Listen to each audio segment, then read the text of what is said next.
കൊല്ലം നഗരത്തിൽ രണ്ടിടങ്ങളിൽ മോഷണം. ചിന്നക്കടയിലെ മെഡിക്കൽ ഷോപ്പിലും സമീപത്തെ കടയിലുമാണ് മോഷണം നടന്നത്. 80,000 രൂപയോളം മോഷ്ടാക്കൾ കവർന്നു. കൊല്ലം ഈസ്റ്റ് പോലീസ് കേസെടുത്ത് അന്വേഷണം ആരംഭിച്ചു.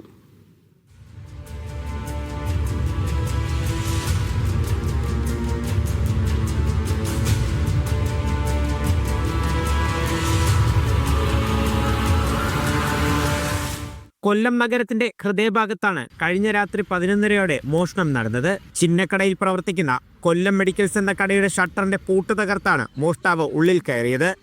രാവിലെ എത്തിയ ജീവനക്കാരാണ് മോഷണം നടന്ന വിവരം അറിയുന്നത്.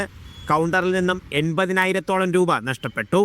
മോഷണത്തിന് ഉപയോഗിച്ച കമ്പിപ്പാര ഉപേക്ഷിച്ച നിലയിൽ കണ്ടെത്തി. 11:40 CCTV നോക്കിയിരിക്കുന്നത് ഈ മോഷണത്തിന്റെ ശ്രമം നടന്നിരിക്കുന്നത്. മോഷണം നടന്നിരിക്കുന്ന 12:15 മോഷ്ടിച്ചു പോയിട്ടുണ്ട്. ഇത്രയും ഹൃദയഭാഗത്ത് ഇങ്ങനെ ഒരു സംഭവം നടന്നെങ്കിൽ മറ്റുള്ള ഭാഗത്തേക്ക് ഇതൊക്കെ എത്രയും പെട്ടെന്ന് അവർക്ക് നടത്താൻ കഴിയും. സമീപത്തെ സുപ്രീം ചൈൽഡ് സ്ട്രീറ്റിലും മോഷണം നടന്നു. കടകളിലെയും സമീപത്തെ സ്ഥാപനങ്ങളിലെയും CCTV ദൃശ്യങ്ങൾ കൊല്ലം ഈസ്റ്റ് പോലീസ് ശേഖരിച്ചു. വിരലടയാള വിദഗ്ധരും പരിശോധന നടത്തി. നഗരത്തിൽ പോലീസ് പെട്രോളിംഗ് ശക്തമാക്കണമെന്നതാണ് വ്യാപാരികളുടെ ആവശ്യം.